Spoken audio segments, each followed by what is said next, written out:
लखनपुर नामक एक गांव में एक छोटे से घर में बूढ़ी माँ अपने बेटे राजू के साथ रहती थी। वह विधवा थी और उसकी पूरी दुनिया बस उसका बेटा ही था। उसका बेटा राजू बहुत आलसी और लापरवाह था, जबकि उसकी माँ बहुत मेहनती और साफ दिल की थी। माँ, ओ माँ, खाना बना क्या? मुझे बहुत भूख लगी है, जल्दी दो। लगता है खाना अभी तक बना नहीं है। पता नहीं माँ क्या करती रहती है, मुझे जाके देखना पड़ेगा।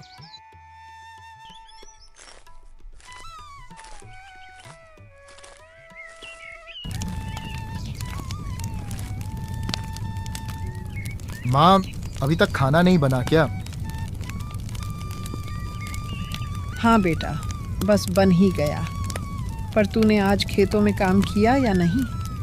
अरे माँ, तुम हर रोज वही सवाल पूछती हो। मुझे भी तो थोड़ा आराम चाहिए। हर समय क्या खेत में ही रहूंगा? बेटा, गुस्सा क्यों करता है?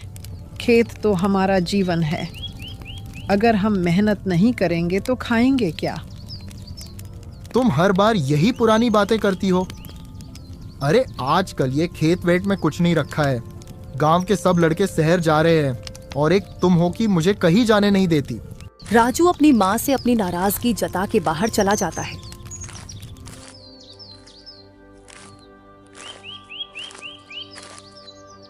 थोड़े समय बाद राजू की बूढ़ी माँ दुखी होकर राजू को खाना परोस देती है।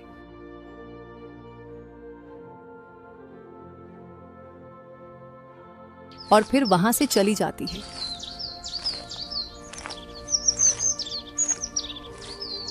खाना खाने के बाद राजू अपनी माँ से बोला, अरे ओ माँ, मैं थोड़ी देर राकेश के साथ बाहर टहलने जा रहा हूँ। आने में थोड़ी देर हो सकती है। इतना बोल के राजू घर से गांव की ओर टहलने के लिए निकल गया। उसकी माँ उसके रोज के लापरवाही को देख चिंतित होकर सोचती है, हे भगवान, मेरे बेटे को कब समझदारी आएगी? वो तो मेरी बात सुनता ही नहीं। राजू अपने दोस्त राकेश से उसकी दुकान में मिलने आया था।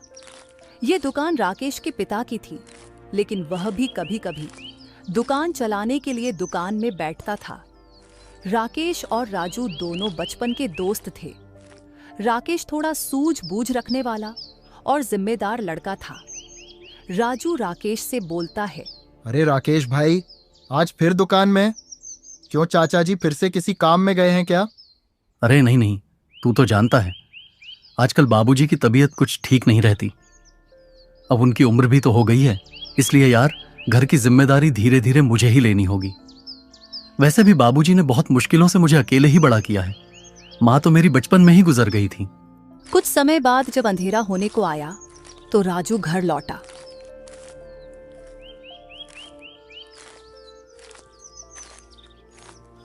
और उसने देखा कि उसकी माँ एक चारपाई पर सो रही थी। राजू अपनी माँ को आवाज लगाते हुए बोला, माँ, ओ माँ, तुम क्या मुझे भूल गई हो? अरे मुझे खाना चाहिए। तुम तो मुझे खाना दिए बिना ही सो गई। बेटा, मैंने अभी कुछ नहीं बनाया खाने के लिए। मेरी तबीयत कुछ ठीक नहीं है। रसोई में जाके देख, शायद कुछ दिन का बचा हुआ रखी होगी। तू गरम करके खा ले।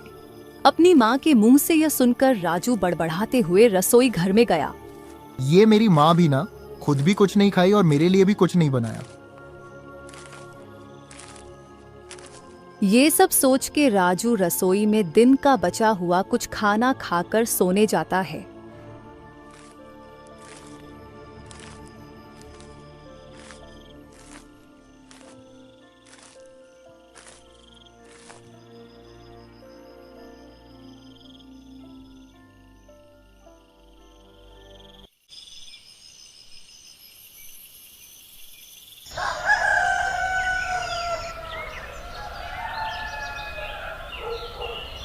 अगली सुबह जब राजू बाहर जाने के लिए तैयार होता है तो राजू देखता है कि उसकी माँ अब भी अपनी चारपाई पर लेटी हुई थी।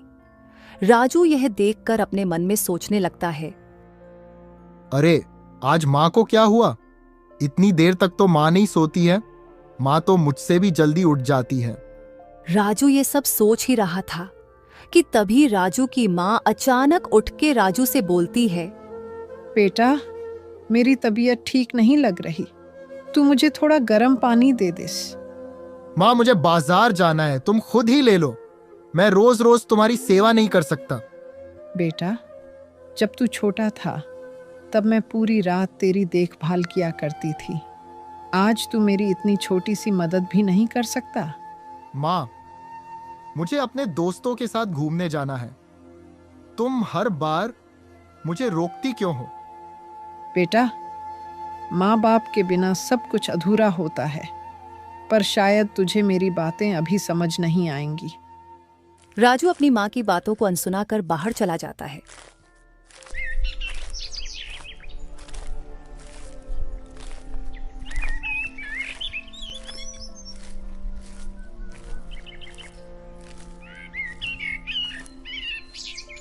कुछ समय बाद राजू अपने दोस्त राकेश से मिलता है। दोनों राकेश की दुकान में बैठकर बात करने लगते हैं।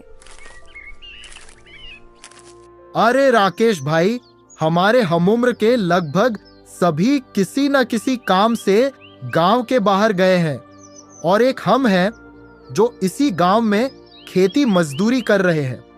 अरे तू ऐसा क्यों बोल रहा है? अच्छा ही है ना, हम गांव में अपने अपनों के साथ रहते हैं और हमें कभी भी दूसरों की जिंदगी से खुद की जिंदगी को तुलना नहीं करनी चाहिए। वाह, तू तो बहुत बड़ी बड़ी बातें करने लगा है। ये सब बड़ी बड़ी बातें नहीं हैं। हम अब बड़े हो गए हैं, हमें अब घर की जिम्मेदारी उठाना सीखना होगा। तू भी थोड़ा अपनी माँ का ख्याल रखा कर, समझा? अरे ठीक है, इतना ज्ञान मत दे।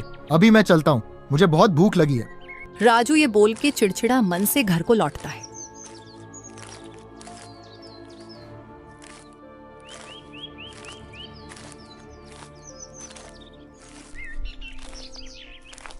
कुछ समय बाद जब वो घर पहुंचा तो उसने अपनी माँ से कहा।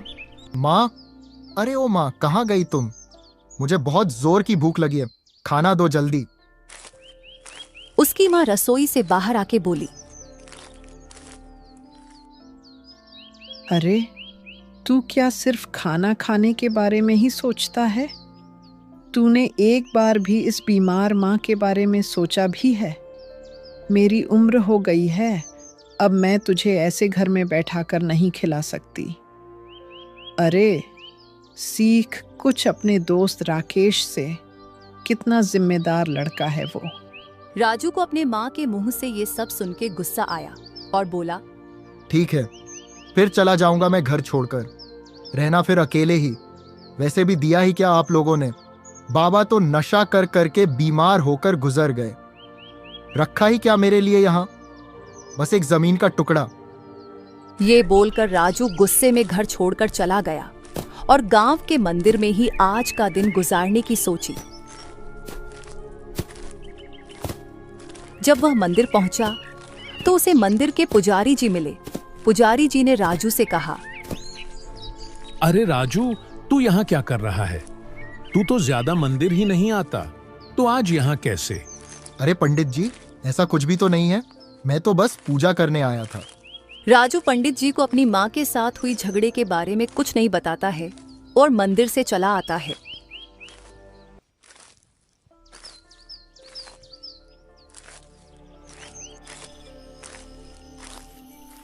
थोड़ी देर बाद शाम भी हो जाती है। राजू थक हार कर घर लौट आता है और उसकी माँ उसको देख तुरंत बोलती है। अरे बेटा, आ गया तू, चल जल्दी से हाथ मुंह धो ले, मैं तेरे लिए खाना लगा देती हूँ। राजू अपने माँ की इस बर्ताव को देख थोड़ा हैरान हो गया। उसने मन ही मन सोचा, आज तो मैंने माँ को इतनी बातें सुनाई थी, फिर माँ मेरे साथ अभी इतना अच्छा व्यवहार कर रही है। मुझे तो लगा था माँ आज मुझसे बहुत गुस्सा होगी। राजू यही सब सोच के अपने माँ के साथ रात का खाना खाता है और थोड़ी देर बाद अपने कमरे में सो जाता है।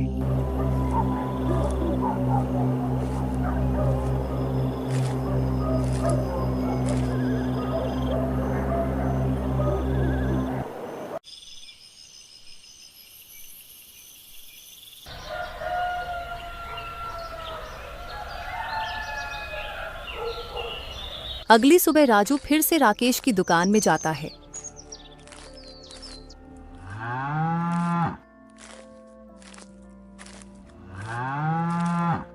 थोड़ी देर बाद जब वह राकेश की दुकान में पहुंचता है तो राकेश उससे पूछता है कि अरे राजू भाई, तू सुबह ही आ गया? क्या हुआ, आज का खेत का काम जल्दी खत्म हो गया क्या? अरे भाई, कैसी खेत? जमीन के नाम तो वो बंजर जमीन पड़ी हुई है। कौन करे इतनी मेहनत? जिंदगी हो तो तुम्हारी जैसी, दुकान में बैठे बैठे पैसे मिलते हैं। अरे भाई, तू हमेशा ऐसे ही क्यों सोचता है? कोई भी काम छोटा बड़ा या कम ज्यादा मेहनत वाला नहीं होता, सबका अलग अलग संघर्ष होता है। हाँ ठीक है, तू सुबह सुबह शुरू मत हो। अब आया हूं तो एक चाय ही पिला दे। दोनों को चाय पीते बात करते हुए दोपहर हो जाता है और राजू राकेश से विदा लेकर घर चला जाता है। घर पहुंचते ही उसकी मां उससे बोलती है, बेटा राजू, अच्छा हुआ तू आ गया। तू मेरा एक काम कर दे, तू कुछ लकड़ियां काट दे। मुझसे तो अब ये सब नहीं होता, कमर में दर्द होने लगता है। अरे माँ, अभी तो घर आया हूँ, आते ही काम करने के लिए बोल रही हो? मुझे अभी कुछ करने का मन नहीं है, मैं बाद में कर दूंगा। राजू की बात सुनकर उसकी मां उदास हो जाती है, लेकिन राजू से बिना कुछ कहे रसोई में चली जाती है। कुछ समय बाद राजू दोपहर का खाना खाने के बाद गांव में टहलने के लिए निकल पड़ता है।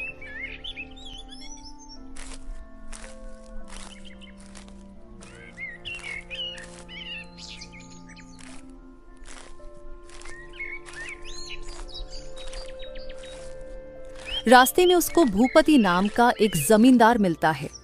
जमींदार राजू को देखकर उससे बोलता है,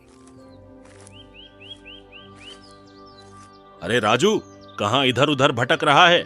मुझे अपने खेत के लिए कुछ मजदूरों की जरूरत है, तू भी आजा, अच्छे पैसे दूंगा। राजू इतराते हुए बोलता है, अरे सेठ जी, मैं ये सब मजदूरी वाले काम नहीं करता, आप किसी और को ढूंढ लो। राजू ये बोलकर वहां से राकेश की दुकान की ओर चला गया।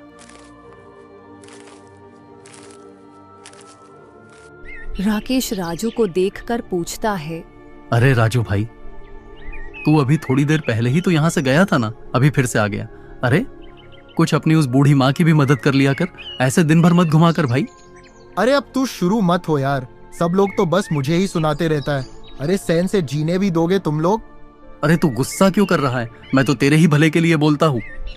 ये सब छोड़, अभी मेरे मन में एक विचार आया है। मैं सोच रहा हूँ कि मैं भी तेरे ही तरह एक गांव में ही दुकान खोल लूं। राकेश थोड़ा हैरान होकर राजू से पूछता है, तू दुकान खोलेगा? किस चीज का दुकान खोलेगा? तू दुकान चला भी पाएगा? अरे क्यों नहीं भाई, क्यों नहीं चला पाऊंगा? दुकान चलाने की चिंता नहीं है। मैं तो बस ये सोच रहा था कि मैं किस चीज की दुकान खोलूं और कहां पर खोलूं। ठीक है, फिर तूने अगर दुकान खोलने की ठान ही ली है तो एक काम कर, तू फल का दुकान खोल।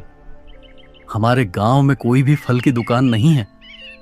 गांव के सब लोग बाजार जाकर ही फल खरीदते हैं। और तू जगह की चिंता मत कर। मेरे जो गिरधारी चाचा है ना, तू उनसे बात कर, वो तुझे गांव में एक अच्छी सी जगह पर दुकान दिलवाएंगे। राजू थोड़े समय बाद गिरधारी लाल से मिलने आता है।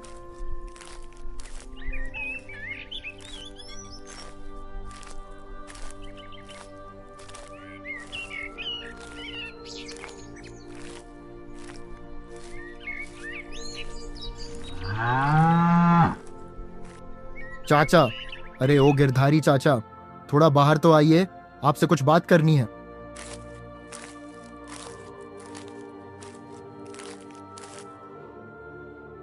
अरे राजू, तू यहाँ क्या कर रहा है? कुछ काम था क्या?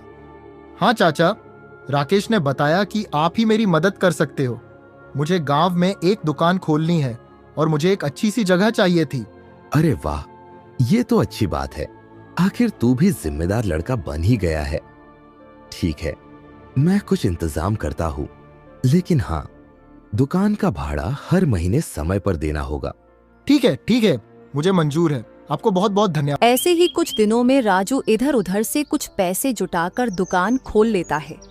लेकिन राजू दुकानदारी में कच्चा था उसे तो अपने ग्राहकों के साथ ठीक से व्यवहार भी नहीं करना आता था। धीरे धीरे राजू का दुकानदारी में भी मन नहीं लग रहा था। अरे मैं तो थक गया हूँ दुकान में बैठते बैठते। आज तो ग्राहक भी नहीं आ रही है। कितने दिनों से कहीं घूमने भी नहीं जा पा रहा। ये दुकानदारी से अच्छा तो घर में थोड़ा सो ही लेता।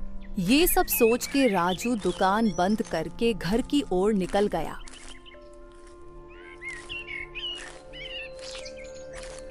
कुछ समय बाद राजू घर पहुंचा। राजू की बूढ़ी माँ उसे देख के बोलती है,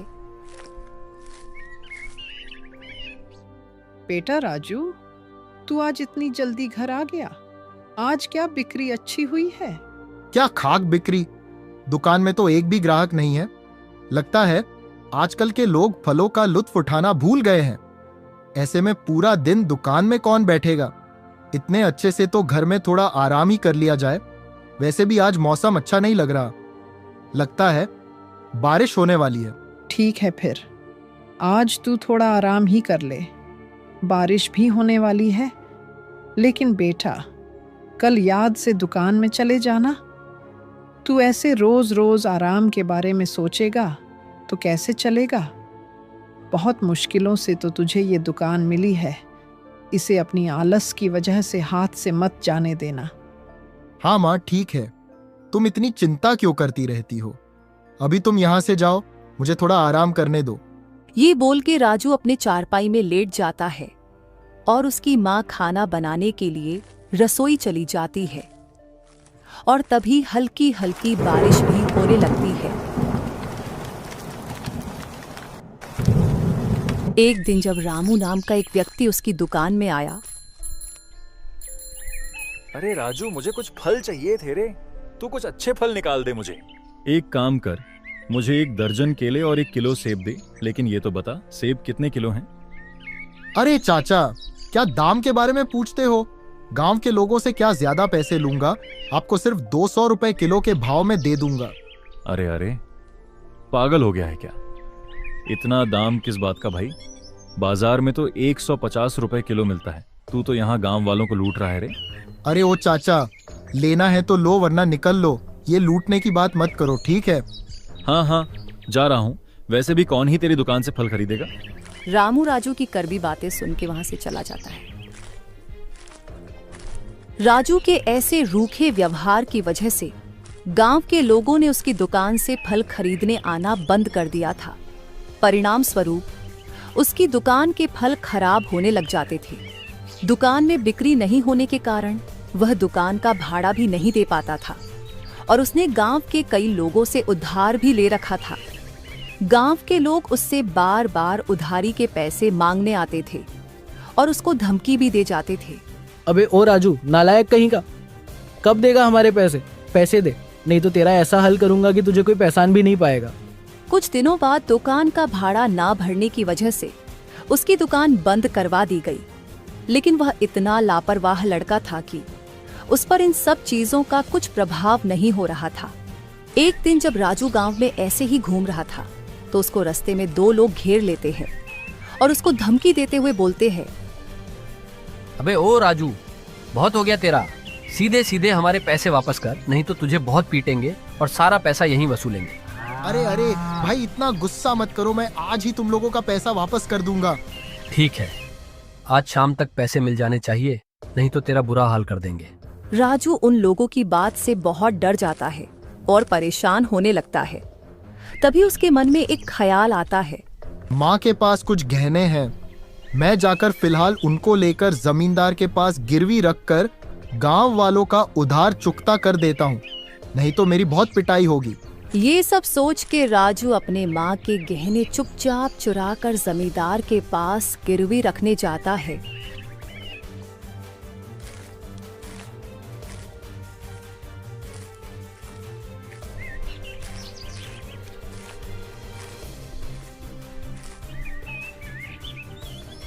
जमींदार जी, क्या आप ये गहने रख के मुझे कुछ पैसे दे सकते हैं?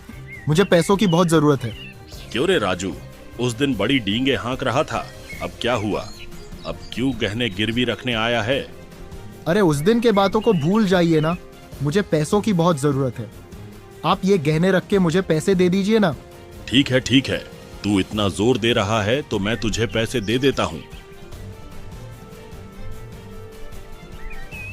जमींदार से पैसे लेके राजू अपना सारा उधार चुकता कर देता है।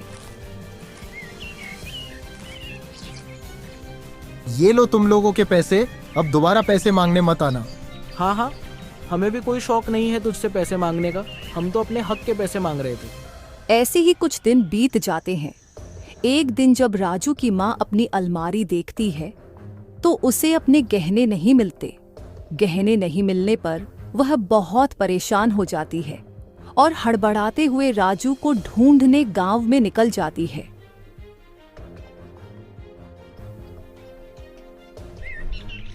रास्ते में उसको गांव का मुखिया मिला। मुखिया राजू की माँ को ऐसे घबराई हुई देखकर पूछता है, अरे बहन जी, इतनी घबराई हुई क्यों हो, क्या हुआ? मुखिया जी, अब आपको क्या बताऊं, मैं तो बर्बाद हो गई। मेरे गहने किसी ने चुरा लिए हैं। अब मैं क्या करूंगी? मैंने तो वो गहने मेरे बेटे राजू के भविष्य के लिए बचा कर रखे थे। अरे अरे, ये तो बहुत बुरा हुआ। आपने ठीक से घर में देखा कि नहीं? मैंने सब जगह देखी है, मुझे कहीं नहीं मिले, इसलिए मैं राजू को ढूंढने निकली हूँ। शायद वही कुछ कर पाए। मैं इस उम्र में कहाँ कहाँ जाऊंगी। सुनिए बहन जी, आपसे एक बात बोलना चाहूंगा, आप बुरा मत मानिएगा। क्या हुआ है मुखिया जी, ऐसी क्या बात है?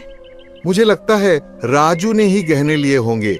गांव में उसके ऊपर बहुत उधारी थी और हाल ही में उसने अपनी सारी उधारी चुका दिए थे। राजू ऐसा नहीं कर सकता मुखिया जी, वह लापरवाह जरूर है लेकिन कभी चोरी नहीं कर सकता।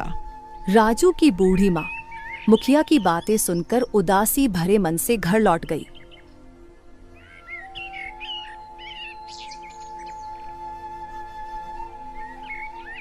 कुछ समय बाद जब राजू घर आया तो उसकी माँ ने उससे सीधे सवाल किया, राजू तू सच सच बता, क्या तूने ही मेरी अलमारी से गहने लिए हैं?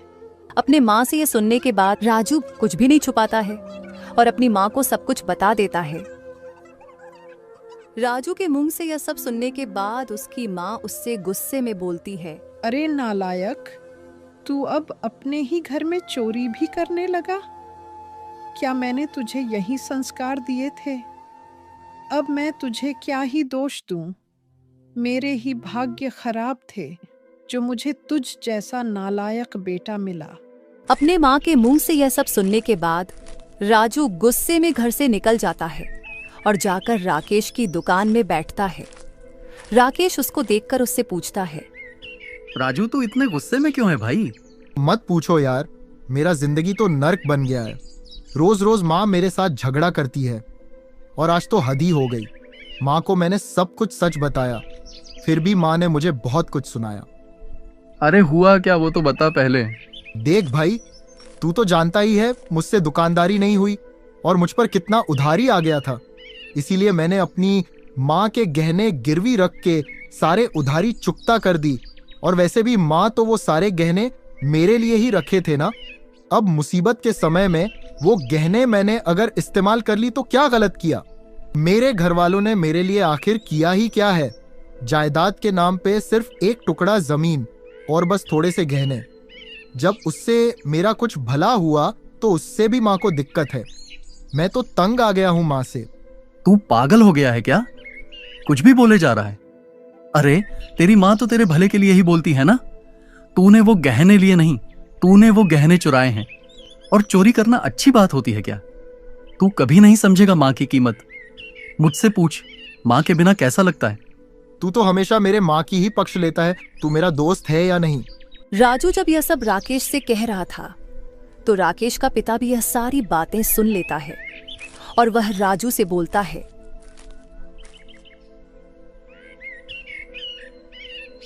अरे राजू बेटा, तू तो बिल्कुल अपने पिता की तरह निकला रे। तेरी वो बेचारी बूढ़ी माँ ने तेरे लिए क्या क्या नहीं किया, लेकिन तू है कि अपनी माँ के बारे में ऐसी सोच रखता है। तू कितना बुरा बेटा है रे। तू तो बिल्कुल अपने पिता की तरह लापरवाह और स्वार्थी है। तेरे पिता ने तो अपने नशे के लिए तेरे दादाजी से मिली हुई सारी जमीन बेचकर खत्म कर दी, लेकिन तेरी माँ ने तेरे पिता से लड़कर तेरे भविष्य के खातिर थोड़ी जमीन बचा ली। अरे जब तू छोटा था तब तेरी माँ दूसरों के घर में काम करके तेरा पालन पोषण करती थी, और अब तू उनके किए कर्मों का यह सिला दे रहा है। राकेश के पिता से ये सुनने के बाद राजू को बहुत बुरा लगा और उसको अपने माँ के साथ किए हुए बुरे बर्ताव का पछतावा होने लगा। आप सही बोल रहे हो, मुझसे बहुत बड़ी गलती हो गया। मुझे पता नहीं था माँ ने मेरे लिए क्या क्या सहा है। आपने तो मेरी आंखें खोल दी चाचा जी। मैं बेवकूफ बार बार अपनी माँ को दुखी कर देता था। मुझे तो नर्क में भी जगह नहीं मिलनी चाहिए। अब मैं क्या करूं? किस मुंह से मैं माँ से माफी मांगू? मैं तो माफी का भी हकदार नहीं हूं। अरे राजू, तू मायूस मत हो। वो तेरी माँ है और माँ कभी अपने बच्चों से नाराज नहीं रहती। हाँ बेटा, जो हुआ सो हुआ। मान लिया कि तूने गलती की है, लेकिन तू इस गलती का प्रायश्चित कर सकता है। तू अभी घर जा और अपनी माँ से माफी मांग, और आगे से उनका अच्छे से ख्याल रखना। उन्हें कोई भी तकलीफ मत होने देना। बेचारी ने अपनी जिंदगी में बहुत कुछ सहा है। राजू उन लोगों से ये सब बात करके घर की ओर निकला। घर पहुंचकर राजू अपनी माँ से अपनी गलती की माफी मांगता है। माँ, मुझे माफ कर दो।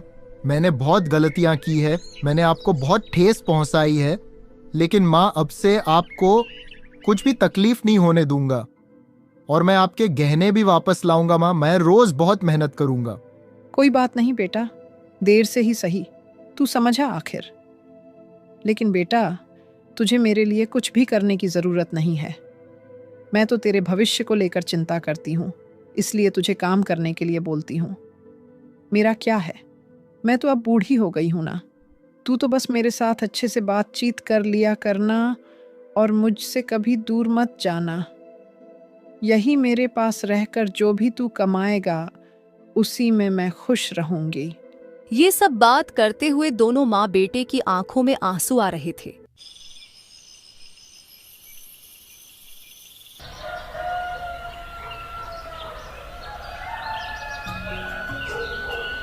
अगली सुबह राजू पूरे जोश में अपनी जमीन में खेती करने के लिए चला जाता है। ऐसे ही राजू रोज मेहनत से खेती बाड़ी या मजदूरी करके अपनी माँ के साथ खुशी से जीवन बिताने लगता है।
हमारी कहानी आपको अच्छी लगी हो तो हमारे चैनल को लाइक और सब्सक्राइब करके एक प्यारा सा कमेंट जरूर करें।